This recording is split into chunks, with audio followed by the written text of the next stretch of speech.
तो यहाँ पर क्या है, यहाँ पर बस इतनी सी चीज होती है, यहाँ पर इतनी सी चीज होती है कि लेफ्ट टू राइट गए, इफेक्टिव न्यूक्लियर चार्ज बढ़ा, इफेक्टिव न्यूक्लियर चार्ज बढ़ा तो इलेक्ट्रॉन गेन एंथैल्पी भी क्या होती है, बढ़ती है। अभी अभी हमने बात करी। जब आप टॉप टू बॉटम जाते हो, टॉप टू बॉटम जाते हो, मेरा जो साइज होता है वो बढ़ता है, साइज है वो बढ़ता है, साइज बढ़ेगा तो इलेक्ट्रॉन गेन एंथैल्पी क्या होगी, कम होगी। सर सिंपल सी बात है, इसमें ऐसी कोई रॉकेट साइंस नहीं है, बहुत ही सिंपल सी चीज है। लेकिन जब आप इसका एक होमवर्क दे रहा हूं, ये आपने देखा, एक होमवर्क देता हूं कि compare electron gain enthalpy, compare electron gain enthalpy of,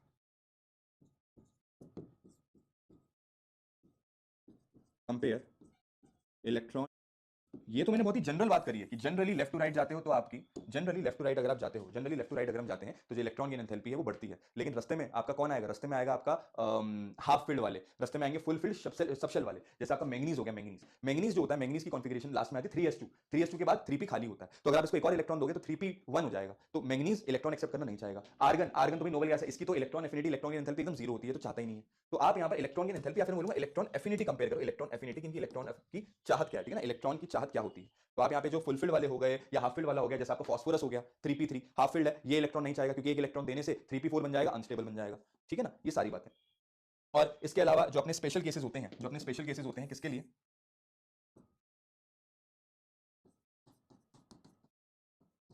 special cases जो हमने पी ब्लॉक में भी डिस्कस करे थे, क्या थे सर वो, एक था आपका ग्रुप 16, एक था आपका ग्रुप 17। ग्रुप 16 में हमें क्या देखने को मिलता है, ग्रुप 16 में आपको देखने को मिलता है कि जो ऑक्सीजन है ना, ऑक्सीजन उसकी चाहत तो बहुत ज्यादा होती है लेकिन उसका साइज क्या होता है, छोटा। और छोटे साइज की वजह से हमने क्या पढ़ा है कि डाउन द ग्रुप जाते हो तो इलेक्ट्रॉन एफिनिटी कम होती है। लेकिन लेकिन लेकिन सर एक यहां पर गोची हो जाती है। गोची क्या होती है, इंटर इलेक्ट्रॉनिक रिपल्शन। ऑक्सीजन का साइज क्या होता है, छोटा सा, बताया था ना, मेरा घर और अंबानी का घर, तो यहां पर ऑक्सीजन का साइज होता है छोटा, छोटे घर में चाहता तो है वो इलेक्ट्रॉन आ जाए, लेकिन जब इलेक्ट्रॉन आता है छोटे साइज में, जब इलेक्ट्रॉन आता है तो इलेक्ट्रॉन इलेक्ट्रॉन आपस में क्या करते हैं, रिपल्शन करते हैं। ऑक्सीजन चाहता है कि मेरे को इलेक्ट्रॉन चाहिए, लेकिन जब एक इलेक्ट्रॉन आता है तो जो बाकी के आजू बाजू वाले इलेक्ट्रॉन होते हैं वो बहुत ज्यादा रिपल्शन करते हैं, जिसकी वजह से उसकी जो इलेक्ट्रॉन गेन एंथैल्पी है वो क्या हो जाती है, बहुत कम हो जाती है। और जो फाइनल फाइनल मेरा ऑर्डर आता है वो आता है कुछ ऐसा, ठीक है, ये होता है फाइनल ऑर्डर। और सेम अगर मैं बात करूं आपके ग्रुप 17 के लिए, जो हम मान के चलते हैं कि डाउन द ग्रुप जाते हो तो इलेक्ट्रॉन गेन एंथैल्पी डिक्रीज होती है। असलियत में यहां पर क्या होता है, असलियत में यहां पर क्या होता है कि जो आपका फ्लोरीन है उसकी इलेक्ट्रॉन गेन एंथैल्पी किससे, क्लोरीन से कम होती है। क्यों क्लोरीन से कम होती है, क्योंकि सर फ्लोरीन का साइज जो होता है वो बहुत ही ज्यादा छोटा होता है, बहुत ही ज्यादा छोटा होता है, जिसकी वजह से वो रिपल्शन करता है। तो फ्लोरीन को इलेक्ट्रॉन देना और क्लोरीन को इलेक्ट्रॉन देना आसान कौन सा होता है, क्लोरीन को, क्योंकि क्लोरीन का साइज बड़ा होता है, इसके पास वैकेंट 3D सबशेल होता है, क्लोरीन के पास भी और सल्फर के पास भी। क्या आपको ये बात समझ में आई, क्या आपको यह बात समझ में आई, ठीक है, क्या आपको बात समझ में आई, ओके। सर नेक्स्ट चीज जल्दी देखते हैं फिर अपन आगे बढ़ते हैं। नेक्स्ट चीज देखिए सर, नेक्स्ट चीज हमारे सामने आती है इलेक्ट्रोनेगेटिविटी। इलेक्ट्रोनेगेटिविटी क्या होती है, एक एटम की इलेक्ट्रॉन को अपनी तरफ खींचने की, बुलाने की टेंडेंसी, टेंडेंसी बोले तो mood, tendency of an atom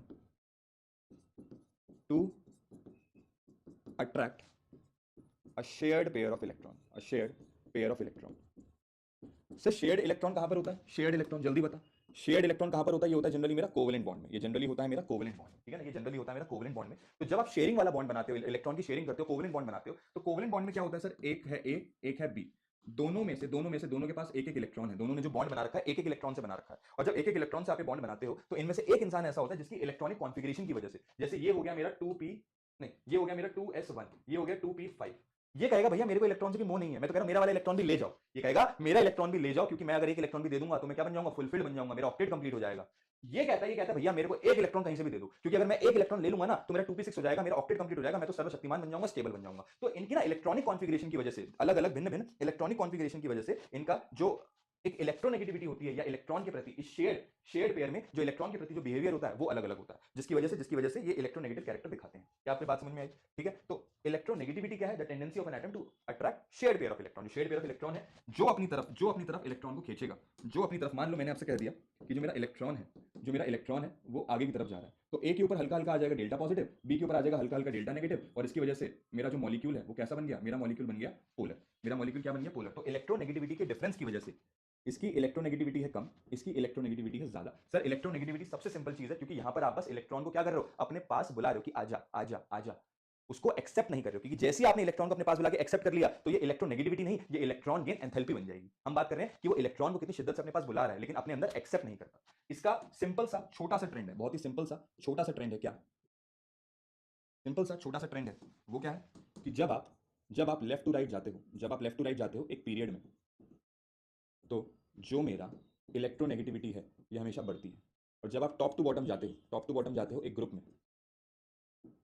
तो जो मेरी इलेक्ट्रोनेगेटिविटी होती है वो कम होती है।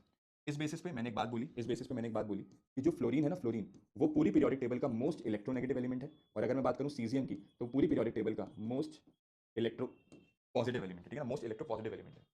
इलेक्ट्रोनेगेटिविटी से एक चीज और होती है, इलेक्ट्रोनेगेटिविटी का एक और नाम होता है, इसको आप बोलते हो also known as non metallic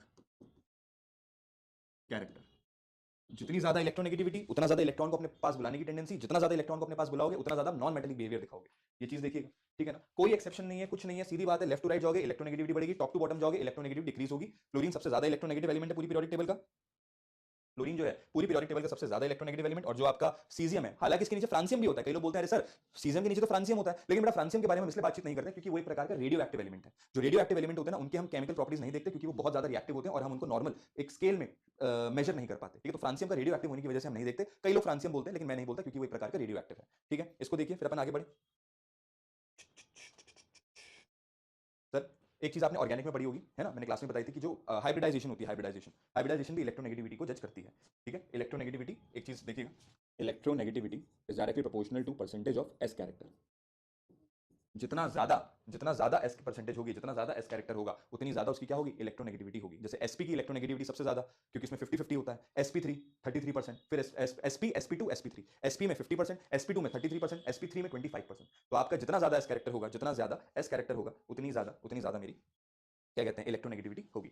अलग अलग इसकी एप्लीकेशंस होती है। पोलैरिटी, पोलैरिटी मतलब अगर इलेक्ट्रोनेगेटिविटी का डिफरेंस है तो आइटम पोलर बन जाती है। पोलर मतलब एक तरफ थोड़ा थोड़ा पॉजिटिव, एक तरफ थोड़ा थोड़ा नेगेटिव, ठीक है। एक नॉमेनक्लेचर होता है, नॉमेनक्लेचर बोले तो अगर कोई बहुत ज्यादा इलेक्ट्रोनेगेटिव है मतलब वो एनायन बनाएगा, एनायन के लास्ट में आइड लग जाता है, ide, chloride, sulphide, phosphide, nitride, fluoride, ठीक है ना। तो ये छोटी छोटी चीजें, ये छोटी छोटी चीजें आप देखिए, यहाँ पे अगर कोई दिक्कत परेशानी हो तो नॉन मेटालिक कैरेक्टर होता है जितनी ज्यादा। तो सारी चीजें अपने डिस्कस करी। बहुत मैंने कहा ना कि ये कुछ हमने ज्यादा समय नहीं लिया, ये बहुत छोटा सा आपका एक रिवीजन का टेक्निक थी, बहुत ही छोटी सी रिवीजन की टेक्निक थी। मैं आपके सामने बस एक चीज बोलूंगा, मैं आपके सामने एक चीज बोलूंगा कि आपसे जितना ज्यादा हो सके, जितना ज्यादा हो सके क्वेश्चन सॉल्व कीजिए। लास्ट मोमेंट पे पीवाईक्यू जरूर सॉल्व कीजिए। मैं बार बार हर किसी को पीवाईक्यू बोलता हूं क्योंकि पीवाईक्यू का लॉजिक ये है कि सर अगर आप इस चैप्टर के पिछले ज्यादा नहीं, पिछले 8 से 10 साल के अगर आप क्वेश्चन बना पाए ना, अगर आपने पिछले 8 से 10 साल के नीट के क्वेश्चन बना लिए, तो सर जो भी अगला, मैं कह रहा हूं कि अगर आपने 2014 से लेकर 2024 तक के सवाल बना लिए, तो 2025 में इस चैप्टर से जो एक या दो सवाल आएंगे, हालांकि एक ही सवाल आता है, लेकिन अगले साल या इस साल, सॉरी इस साल 2025 में जो एक सवाल आएगा पीरियोडिक टेबल से, वो आप 100% बना लोगे अगर आप 2014 से लेकर 24 तक के सवाल बना पाए तो, ठीक है। ये माइंडसेट रखिए कि अगर मैं पिछले 10 साल के बना पाया तो इस साल क्या ही क्वेश्चन आ जाएगा, मैं आराम से बना लूंगा, कॉन्फिडेंस रखिए, ठीक है। तो बहुत सिंपल सी चीज थी, हमने इसको